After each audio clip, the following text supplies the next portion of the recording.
Hello friends, स्वागत है आपका हमारे ऑनलाइन स्टडी चैनल जिसका नाम है एपीएस ऑनलाइन एकेडमी। मैं आज आप सबके लिए लेकर आई हूँ एक नया चैप्टर, एक नया अध्याय जिसका नाम है अव्यय। आज हम अव्यय के बारे में पढ़ेंगे क्योंकि ये बहुत ही महत्वपूर्ण टॉपिक है। एग्जाम में इससे रिलेटेड बहुत सारे प्रश्न पूछे जाते हैं, तो मेरी आप सबसे गुजारिश है कि आप कॉपी पेन लेकर बैठिए, जो कुछ भी मैं पढ़ाऊँ उसे नोट डाउन करते चलिए। तो आइए स्टार्ट करते हैं।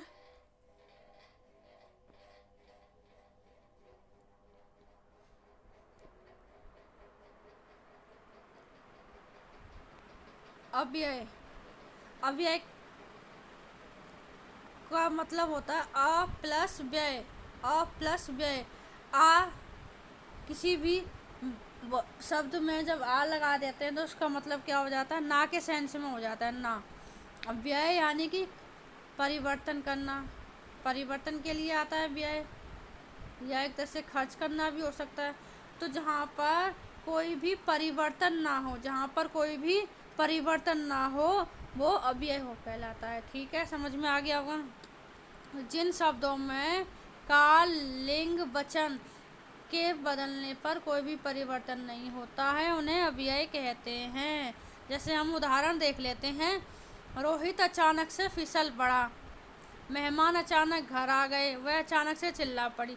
तो यहाँ भी अचानक आया है, यहाँ भी अचानक आया और यहाँ भी अचानक शब्द का प्रयोग हुआ। तीनों जगह अचानक शब्द आया है, लेकिन इनमें कोई भी परिवर्तन नहीं हो रहा लिंग के अनुसार और वचन के अनुसार। ये देखिए, फिसल पड़ा, यहाँ पर रोहित फिसल पड़ा, रोहित अचानक से फिसल पड़ा है ना, तो यहाँ पे पुल्लिंग के लिए इसका इस्तेमाल किया गया है। यहाँ पे मेहमान अचानक घर आ गए,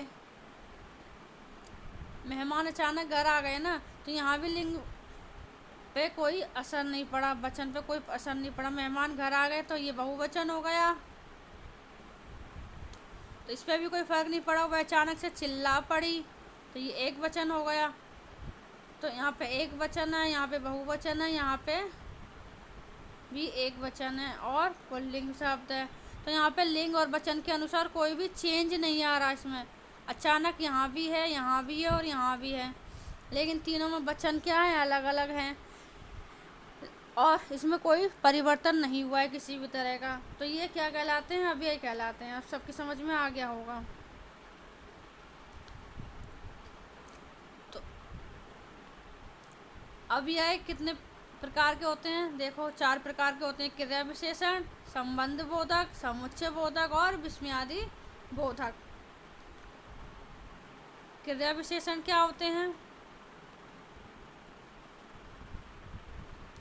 क्रिया की विशेषता बताने वाले शब्दों को क्रिया विशेषण कहते हैं। नाम से स्पष्ट हो रहा है, यहाँ क्रिया प्लस विशेषण, क्रिया प्लस विशेषण। तो क्रिया की विशेषता बताने वाले शब्दों को हम क्या कहेंगे, क्रिया विशेषण कहेंगे। क्रिया विशेषण के भेद कितने होते हैं? 4 भेद होते हैं। कौन कौन से होते हैं देख लेते हैं। क्रिया विशेषण के 4 भेद कौन कौन से होते हैं? रीतिवाचक, स्थानवाचक, परिमाणवाचक और कालवाचक। ठीक है, तो रीतिवाचक क्रिया विशेषण क्या है? वे शब्द जो क्रिया के होने की रीति, तरीके या ढंग का ज्ञान करवाते हैं। रीति का मतलब क्या होता है? तरीका, ढंग। तो जो शब्द जो क्रिया के होने की रीति का, उसके ढंग का बोध कराते हैं, ज्ञान कराते हैं, उसे हम क्या कहते हैं? रीतिवाचक क्रिया विशेषण कहते हैं। जब इसकी पहचान के लिए क्रिया के साथ कैसे कैसे प्रश्न लगाकर पूछना पड़ता है, जैसे उदाहरण देख लेते हैं। उदाहरण से अच्छे से समझ में आ जाएगा। ध्यान पूर्वक पढ़ाई करो, ध्यान पूर्वक पढ़ाई करो। कैसे पढ़ाई करो? ध्यान पूर्वक। तो यहाँ पर क्या प्रश्न पूछा जा रहा है? कैसे का प्रश्न पूछा जा रहा है।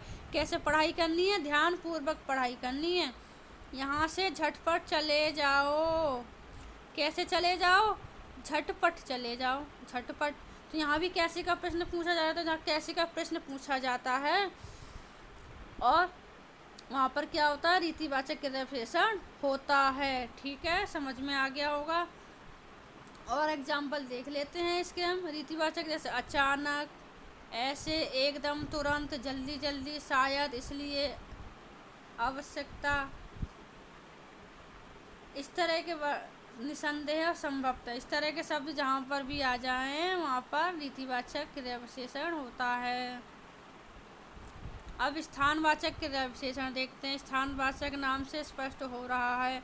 स्थानवाचक जो स्थान का ज्ञान कराए, जो क्रिया के होने के स्थान का ज्ञान कराए, तो वो स्थानवाचक क्रिया विशेषण कहलाता है। इसकी पहचान कैसे करेंगे हम? यहाँ पे कहाँ का प्रश्न पूछा जाएगा, कहाँ का प्रश्न। जैसे बालक ऊपर खेल रहे हैं, कहाँ खेल रहे हैं बालक? ऊपर खेल रहे हैं। तो क्या प्रश्न किया जा रहा है इसमें? कहाँ का प्रश्न किया जा रहा है। तो बालक कहाँ खेल रहे हैं? ऊपर खेल रहे हैं। हम सब यहाँ बैठे हैं। हम सब कहाँ बैठे हैं? यहाँ बैठे हैं। तो जहाँ पे कहाँ का प्रश्न पूछा जाए वहाँ और स्थान का बोध कराया जाए, वहाँ स्थानवाचक क्रिया विशेषण होता है। तो यहाँ पे स्थान का बोध कराया जा रहा है ना, कि बालक खेल रहे हैं। कहाँ खेल रहे हैं? ऊपर खेल रहे हैं। ऊपर क्या है? एक स्थान हो गया ना। और यहाँ पे कहाँ का प्रश्न भी पूछा जा रहा है। जैसे हम सब यहाँ बैठे हैं, यहाँ भी क्या है? एक स्थान है और कहाँ का प्रश्न पूछा जा रहा है। तो ये क्या हो गया? स्थानवाचक क्रिया विशेषण हो गया। सबकी समझ में आ गया होगा।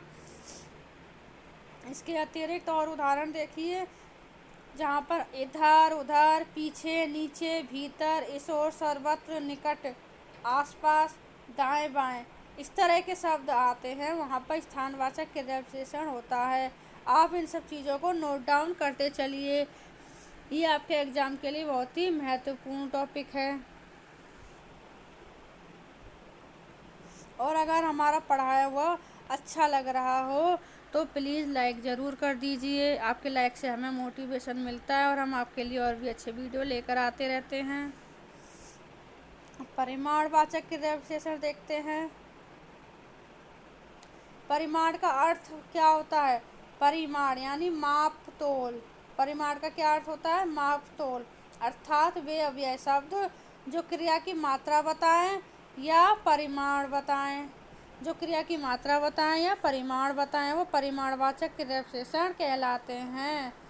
इसमें क्रिया के साथ कितना प्रश्न पूछने पर इसकी जानकारी होती है। इसकी पहचान कैसे करेंगे परिमाणवाचक क्रिया विशेषण की? यहाँ पे माप तोल दिया हुआ होगा, नंबर 1, और दूसरा जहाँ पे कितना का प्रश्न पूछा गया होगा, जहाँ पे कितना आएगा। जैसे टीवी की आवाज़ कम करो। कितनी करनी है? टीवी की आवाज़ कम करनी है। कम क्या है? मात्रा है ना किसी भी चीज़ की। वॉल्यूम कम करना है टीवी का, उसकी आवाज़ कम करनी है। तो यहाँ कितना आवाज़ करना है उसका प्रश्न पूछा जा रहा है और उत्तर क्या निकल के आ रहा है? कम निकल के आ रहा है। ऐसे वह अधिक बोलता है, तो यहाँ क्या प्रश्न पूछा जा रहा है? कितना बोलता है? अधिक बोलता है। कितना बोलता है? अधिक बोलता है। तो जहाँ पर मापतोल बताया जाए और कितना का प्रश्न पूछा जाए, वहाँ क्या होता है? परिमाणवाचक क्रिया विशेषण होता है। आई होप कि आप सबकी समझ में आ रहा होगा। मैं आपको बहुत अच्छे से समझा रही हूँ, पूरी डिटेल्स के साथ समझा रही हूँ। आप सबको समझ में आ जाना चाहिए। तो जहाँ पे थोड़ा, बहुत, तनिक, अत्यधिक, लगभग, कुछ, ज़्यादा, इस तरह की शब्द आए तो वहाँ पर माप बताया जाता है, मात्रा बताई जाती है किसी भी चीज़ की, या तोल बताया जाता है। तो वहाँ पर क्या? परिमाणवाचक क्रिया विशेषण होता है। ठीक है, अब आगे बढ़ते हैं कालवाचक क्रिया विशेषण पे। कालवाचक क्रिया विशेषण क्या है? वे अव्यय शब्द जो क्रिया के करने या होने का ज्ञान करवाएं। काल यानी कि समय। काल यानी कि समय। तो जहाँ पे समय में कोई काम या तो हो रहा होगा या किया जा रहा होगा, तो जो वे अव्यय शब्द जो क्रिया के करने या होने का ज्ञान कराएं, कालवाचक क्रिया विशेषण कहलाते हैं। इसकी पहचान कैसे करेंगे कालवाचक की? इसकी पहचान करेंगे कब से। तो यहाँ पे कब का प्रश्न पूछा जा रहा होगा। कब, कोई काम कब हो रहा है। जैसे उदाहरण देख लेते हैं, हम कल शिमला जाएंगे। हम शिमला जाएंगे, कब जाएंगे? तो इसका क्या उत्तर निकल के आया, कल जाएंगे। कब जाएंगे शिमला, कल जाएंगे। परसों से वर्षा हो रही है, वर्षा हो रही है, कब से वर्षा हो रही है, परसों से हो रही है। तो यहाँ पे कब का प्रश्न उत्तर निकल के आता है, जहाँ पे कब का प्रश्न पूछा जाता है और उसका आंसर मिल जाता है कब का, तो वहाँ पे कालवाचक क्रिया विशेषण होता है। सबकी समझ में आ गया होगा। कुछ और एग्जाम्पल देख लेते हैं, जैसे निरंतर, अभी, प्रातःकाल, साय, प्रतिदिन, तत्काल, दिन भर। जहाँ पर इस तरह के शब्द आए वहाँ पर, जहाँ पर इस तरह के शब्द आए वहाँ पर कालवाचक क्रिया विशेषण होता है। ठीक है। अब विशेषण और क्रिया विशेषण में क्या अंतर है, देखते हैं क्रिया विशेषण और विशेषण में क्या अंतर है। कुछ शब्द ऐसे होते हैं जिनका विशेषण या क्रिया विशेषण दोनों रूपों में इस्तेमाल होता है।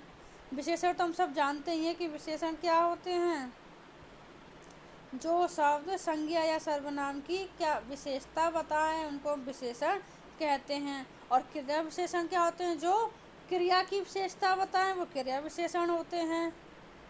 तो जिनका प्रयोग विशेषण या क्रिया विशेषण दोनों रूपों में होता है, जैसे तेज, सुंदर और अच्छा, ये ऐसे शब्द हैं जिनका यूज विशेषण में भी होता है और क्रिया विशेषण में भी होता है। जब ये शब्द संज्ञा या सर्वनाम की विशेषता बताते हैं तो इन्हें हम क्रिया विशेषण, तो ये क्रिया विशेषण बन जाते हैं। ठीक है। संबंध बोधक देखते हैं। संबंध बोधक, संबंध बोधक क्या होता है, इसकी परिभाषा देख लेते हैं पहले। संबंध बोधक, जहाँ पे संबंध दर्शाया जाता है, संबंध बताया जाता है, जो भी है शब्द संज्ञा सर्वनाम शब्दों का वाक्य के अंत में, जो शब्द संज्ञा या सर्वनाम शब्दों के वाक्य के अन्य शब्दों से संबंध जोड़ देते हैं उन्हें संबंध बोधक अव्यय कहलाते हैं।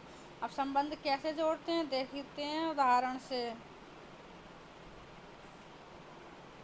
ये देखिए, जैसे कुर्सी के ऊपर बच्चा बैठा है। बच्चा कहाँ बैठा है, कहाँ बैठा है बच्चा, कुर्सी के ऊपर बैठा है। कमरे के अंदर चोर छिपा है। चोर कहाँ छिपा है, कमरे के अंदर छिपा है। विद्यालय के सामने पार्क है। पार्क कहाँ पर है, विद्यालय के सामने है। तो जहाँ पर कहाँ का उत्तर निकल के आता है, इसकी पहचान कैसे करेंगे संबंध बोधक की, जहाँ पे कहाँ का उत्तर निकल के आता है वो संबंध बोधक होता है। बच्चा बैठा है, लेकिन कहाँ बैठा है, कुर्सी के ऊपर बैठा है। ठीक है। तो यहाँ पे जो बच्चे का संबंध है वो कुर्सी के साथ है, यानी संज्ञा के साथ है। संज्ञा या सर्वनाम के साथ संबंध बताया जाता है तभी तो संबंध बोधक होगा। तो यहाँ बच्चे का संबंध संज्ञा के साथ है। ऐसे यहाँ चोर छिपा है, चोर कमरे में छिपा है ना, तो कमरा क्या है, संज्ञा है, और यहाँ इसका चोर का संबंध किससे हो गया, संज्ञा से हो गया। ऐसे ही विद्यालय के सामने पार्क है, विद्यालय भी एक संज्ञा है, इस पार्क का संबंध किससे हो गया, विद्यालय से हो गया। तो ये संबंध बोधक। तो के ऊपर, के अंदर और के सामने, ये शब्द क्या है, संबंध बोधक वाक्य कहलाते हैं, संबंध बोधक अव्यय कहलाते हैं। के समान, के निकट, के सामने, की अपेक्षा, के बिना, के आसपास, के पीछे, की तुलना में, की और, के कारण, जहाँ पर ये सारे शब्द आ जाएं वहाँ पर संबंध बोधक अव्यय होता है। तो इन शब्दों को आपको लिख लेना है कॉपी में और याद कर लेना है। इन सब जहाँ पर भी ये शब्द आएंगे वहाँ पर संबंध बोधक अव्यय होगा।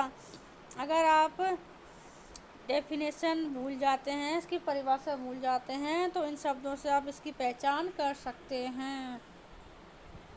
मुझे टेलीफोन के द्वारा सूचना मिली, तो यहाँ पे के द्वारा आ गया, तो संबंध बता दिया कि सूचना मिली, लेकिन कैसे मिली है, टेलीफोन के द्वारा मिली है।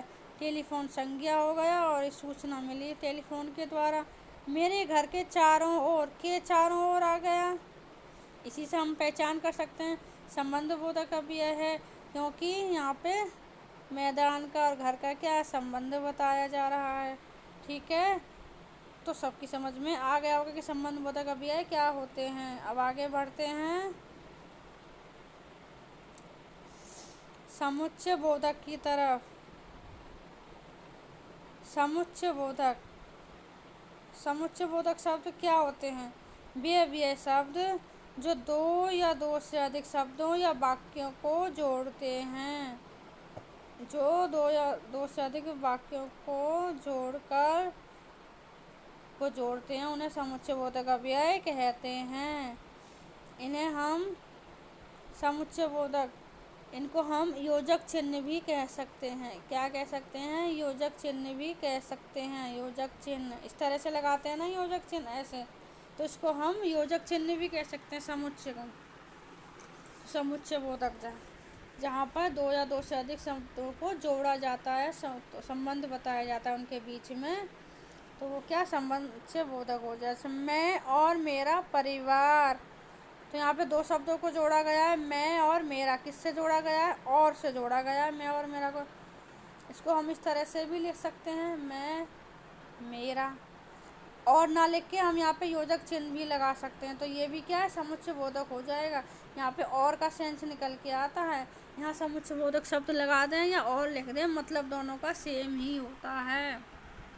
ठीक है, और से जोड़ा गया है मैं और मेरा को। मेरे पिताजी मेरे लिए पुस्तकें तथा कलम लाए। पुस्तकें और कलम, इनको किससे जोड़ा गया है? तथा से जोड़ा गया है, तो ये क्या है? समुच्चय बोधक हो गए। परिश्रम करो अन्यथा फेल हो जाओगे। परिश्रम करो अन्यथा फेल हो जाओगे, तो यहाँ पे अन्यथा से जोड़ा गया है इसको। ठीक है, परिश्रम करो वरना फेल हो जाओगे। वह आज परीक्षा नहीं दे सका क्योंकि वह बीमार है, तो यहाँ पे दो उपवाक्यों को एक साथ जोड़ दिया गया है। वो परीक्षा क्यों नहीं दे सका? क्योंकि वह बीमार है, तो क्योंकि से इसको जोड़ दिया गया, तो ये क्या है? समुच्चय बोधक हो गया। ठीक है, यहाँ पे परिश्रम करो वरना फेल हो जाओगे, तो यहाँ अन्यथा से जोड़ दिया गया। तो जहाँ पर और, तथा, अन्यथा, क्योंकि इस तरह के शब्द आते हैं, तो वो दो वाक्यों को जोड़ने का काम करते हैं, तो उन्हें समुच्चय बोधक अव्यय कहते हैं। ठीक है, समझ में आ गया। समुच्चय बोधक अव्यय के भी भेद होते हैं। कौन कौन से भेद होते हैं समुच्चय बोधक अव्यय के? दो भेद होते हैं, समानाधिकरण समुच्चय बोधक और व्याधिकरण समुच्चय बोधक। समानाधिकरण समुच्चय बोधक और व्याधिकरण समुच्चय बोधक। ठीक है, समानाधिकरण समुच्चय बोधक क्या होते हैं देखते हैं। वे अव्यय शब्द जो समान स्तर के दो या दो से अधिक शब्दों या उपवाक्यों को जोड़ते हैं, जो दो या दो से अधिक शब्दों या उपवाक्यों को जोड़ते हैं, तो उन्हें समानाधिकरण समुच्चय बोधक अव्यय कहते हैं। देखो कैसे जोड़ते हैं दो समान शब्दों को, उदाहरण से देखते हैं। जैसे वह गरीब है किंतु ईमानदार है। वह गरीब है किंतु ईमानदार है, तो किंतु से जोड़ा गया है। दोनों उपवाक्यों को किससे जोड़ा गया है? किंतु से जोड़ा गया है। वह गरीब है लेकिन उसके बाद भी वह क्या है? ईमानदार है। तो यहाँ एक जैसे ये दोनों वर्ड क्या है? एक दूसरे के समान हैं। एक दूसरे के क्या है? समान हैं। तो यहाँ दो समान शब्दों को जोड़ा गया है। परीक्षक ने प्रश्न पत्र बांटे और सभी विद्यार्थी उत्तर लिखने लगे, तो इसको हम कैसे लिखते हैं? ज्यों ही परीक्षक ने प्रश्न पत्र बांटे त्यों ही विद्यार्थी उत्तर लिखने लगे। तो यहाँ पर भी संबंध बता दिया ना, तो यहाँ भी दो समान शब्दों को क्या है? जोड़ दिया गया। किससे जोड़ा गया? और से जोड़ा गया है। मेरे पिताजी या माताजी, पिताजी या माताजी भी हम या तो पिताजी सम्मिलित होंगे या फिर माताजी सम्मिलित होंगी, दोनों को या से जोड़ दिया गया है। तो दो समान वर्ण है, पिताजी और माताजी। उसने मेहनत की पर पास नहीं हो पाया। सर ने मेहनत तो की परंतु वह क्या नहीं हो पाया? पास नहीं हो पाया। तो यहाँ भी दो वाक्यों को किससे जोड़ा गया है? पर से जोड़ा गया है। ये दोनों भी क्या हैं, समान वाक्य हैं। अगर हम खाली इतना लिखें उसने मेहनत की तो भी चलेगा, लेकिन वो पास ना हो सका, हम खाली इतना लिख दें वह पास ना हो सका, क्यों पास नहीं हो सका उसका तो उत्तर हमें पता ही नहीं है ना, नहीं पता है ना। लेकिन अगर हम इसके आगे ये लगा दें उसने मेहनत की पर पास नहीं हो सका, तो हमें पता चल जाएगा। तो ये जो शब्द होता है दूसरा शब्द, ये पहले वाक्य पर क्या होता है, आश्रित होता है। क्या होता है, आश्रित होता है। ठीक है, इसलिए इनको समानाधिकरण कहते हैं।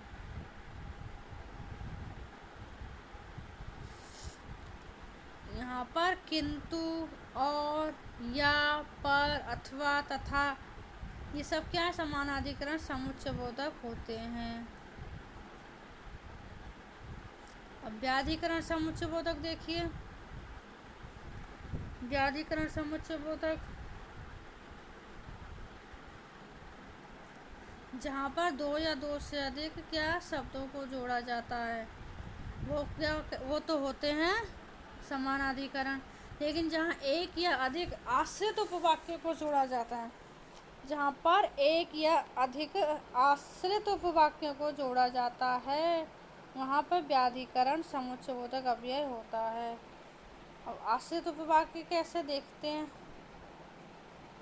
उदाहरण से समझते हैं। प्रधानाचार्य ने कहा कि कल विद्यालय बंद रहेगा। प्रधानाचार्य ने कहा, अगर हम खाली इतना रखते हैं, प्रधानाचार्य ने कहा, क्या कहा हमें नहीं पता कि उसने क्या कहा, लेकिन जैसे ही हमने इसमें ये लगाया कि से इस वाक्य को जोड़ दिया तो ये पूरा हो गया। हमें पता चल गया कि प्रधानाचार्य ने क्या कहा कि कल विद्यालय बंद रहेगा। तो ये जो वाक्य है ये दूसरे वाक्य पर क्या है, आश्रित है।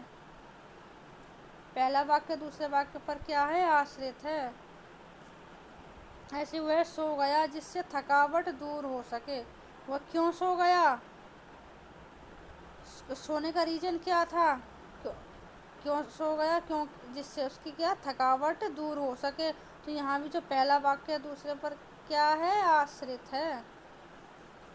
यद्यपि वह धनी है तथापि उसे तनिक भी अहंकार नहीं है। वह धनी है फिर भी उसे अहंकार नहीं है। तो यहाँ भी पहला वाक्य क्या है, दूसरे पर आश्रित है।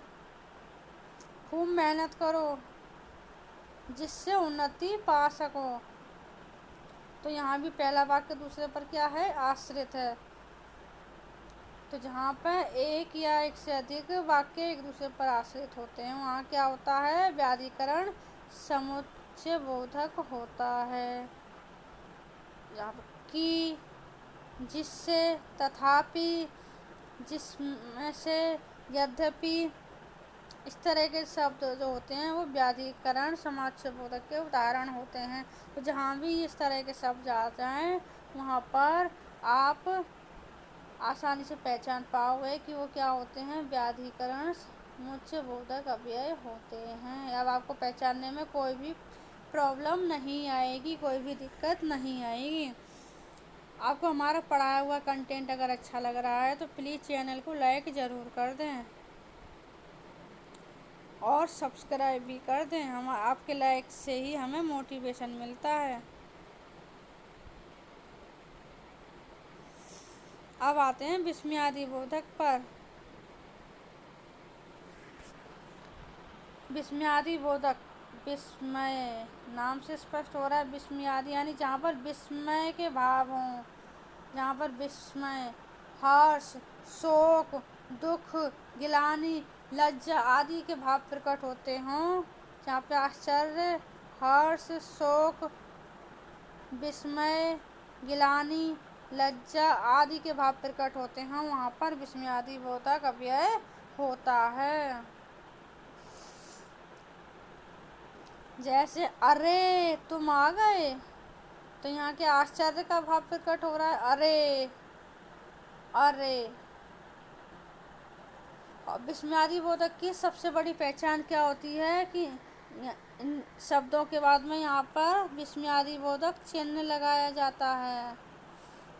विस्मयादि बोधक चिन्ह इनकी सबसे बड़ी पहचान होती है। जहाँ भी ये चिन्ह आ जाए वहाँ पर समझ जाना कि विस्मयादि बोधक अव्यय है। अगर हम खाली ये लिख दें अरे तुम आ गए और ये हम ना लगाएं, हम ये योजक विस्मयादि बोधक चिन्ह ना लगाएं, अरे तुम आ गए, तो यहाँ पे कोई आश्चर्य नहीं झलक रहा। क्यों? क्योंकि यहाँ पे ये चिन्ह ही नहीं है, ये तो सिंपल सेंटेंस बन जाएगा फिर, अरे तुम आ गए। ऐसे ही बाहा, यहाँ से अगर हम ये साइन हटा दें और इतना रहने दें, वाह तुमने तो कमाल ही कर दिया, तो ये भी क्या सिंपल सेंटेंस बन जाएगा। क्योंकि हमें ये शब्द बोलने के बाद रुकना होता है, और जहाँ रुकने, हम यहाँ पर रुकते हैं, अरे तुम आ गए, तो हम थोड़ा सा रुकते हैं, उसके बाद ही तो हमारे भाव प्रकट होते हैं। अगर हम रुकेंगे नहीं तो हमारे भाव प्रकट कैसे होंगे? अगर हम ये बोल देंगे अरे तुम आ गए, तो क्या यहाँ पर आश्चर्य का कोई भाव प्रकट हुआ? नहीं हुआ, एक सिंपल वाक्य बन गया। तो जहाँ पर हम थोड़ा सा रुकते हैं और जहाँ पर ये विस्मयादिबोधक चिन्ह लगाते हैं, वो विस्मयादिबोधक वाक्य होते हैं। तो कभी भी पहचान करनी हो विस्मयादिबोधक वाक्य की, तो इस चिन्ह से पहचान कर सकते हैं हम आसानी से। तो समझ में आ रहा होगा सबके। अरे तुम आ गए, तो यहाँ पे क्या आश्चर्य का भाव झलक रहा है, तो विस्मयादिबोधक हो गया। वाह तुमने तो कमाल ही कर दिया, वाह। हम रुके ना यहाँ पे थोड़ा सा भाग के बाद, और ये साइन लगाया हमने, वाह तुमने तो कमाल कर दिया। तो यहाँ पे भी क्या है, आश्चर्य का भाव से लग रहा है, वो उसकी तारीफ कर रहा है, वाह तुमने तो कमाल कर दिया। खबरदार आगे मत बढ़ना, खबरदार, यहाँ पे क्या है, वो धमकी दे रहा है, धमका रहा है। सच तुम कक्षा में प्रथम आए हो, यहाँ भी उसकी क्या है, उसकी तारीफ की जा रही है। तो जहाँ पे इस तरह के वाक्य आए, आश्चर्य वाले, हर्ष वाले, शोक वाले, गिलानी, लज्जा, विस्मय, इस तरह के भाव आते हैं, वहाँ पर के विस्मयादिबोधक अव्यय होता है। सबकी समझ में अच्छे से आ गया होगा। इसके अलावा छी, अच्छा, क्या, हाय, ओहो, आहा, धत, ठीक, शाबाश, अब बस इस तरह के वर्ड आए, इस तरह के शब्द आए, वहाँ पर क्या विस्मयादिबोधक चिन्ह होता है। तो आप सभी नोट डाउन करते चलिए। हाय, ये मैंने क्या कर दिया, हाय, तो यहाँ पे खेत का भाव प्रकट हो रहा है। वाह क्या छक्का मारा, यहाँ प्रशंसा का भाव प्रकट हो रहा है। छी, इतनी गंदगी फैला रखी है, तो यहाँ क्या है, घृणा का भाव उत्पन्न हो रहा है। अच्छा, तो तुम कंप्यूटर भी चला सकते हो, तो यहाँ पे क्या स्वीकृति का भाव स्पष्ट हो रहा है। तो आप सबकी समझ में आ गया होगा कि विस्मयादिबोधक अव्यय क्या होते हैं। अब आता है निपात। निपात क्या होता है? निपात का मतलब होता है बल या दबाव। निपात का मतलब होता है बल या दबाव। ऐसे अव्यय शब्द जो वाक्य में किसी पद के बाद लगकर उसके अर्थ में एक विशेष प्रकार का बल ला देते हैं, उन्हें निपात कहते हैं। यहाँ पर किसी विशेष प्रकार का क्या बल ला देते हैं। जैसे देखो उदाहरण देखते हैं, मैं आप ही से बात करने आया हूँ, आप ही से बात करने आया, ही यहाँ पर बल लगा दिया इन्होंने, जोर डाल दिया कि किससे बात करने आया, आप ही से बात करने आया, किसी और से नहीं, सिर्फ उसी से ही बात करने आया है वो। तो ही यहाँ पे एक बल लग गया, तो यहाँ पे एक निपात आ गया, ठीक है। तुमने मुझे अपने पास होने की खबर तक नहीं दी, तक आ गया, तो यहाँ भी क्या है, वाक्य में बल लगा है, दबाव पड़ा है, तक नहीं दी। तुम तो मुझ तक पहुँच ही नहीं सकते, तो यहाँ भी तक आ गया और ही आ गया, तो यहाँ भी क्या है, बल पड़ रहा है, दबाव पड़ रहा है, तो वो निपात हो गया। तो जहाँ पे किसी भी वाक्य में उसके अर्थ में विशेष प्रकार का बल लगता है, वह निपात होता है। जैसे केवल, मात्र, भर, ही, भी, तो, तक।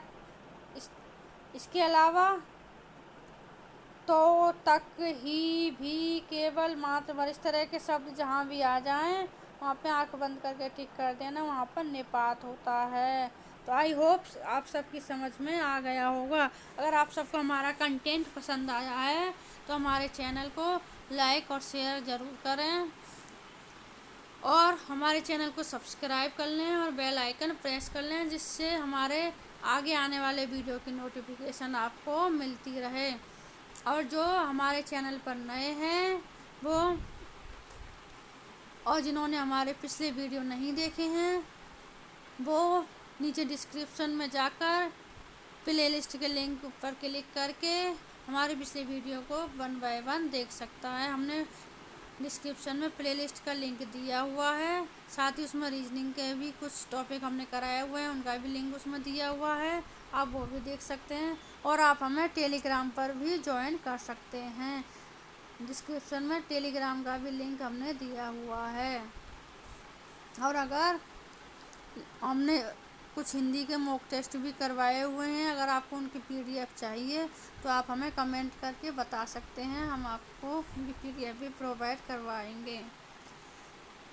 तो अब आपसे अगले चैप्टर में फिर मुलाकात होगी एक नए चैप्टर के साथ। तब तक के लिए जय हिंद, जय भारत।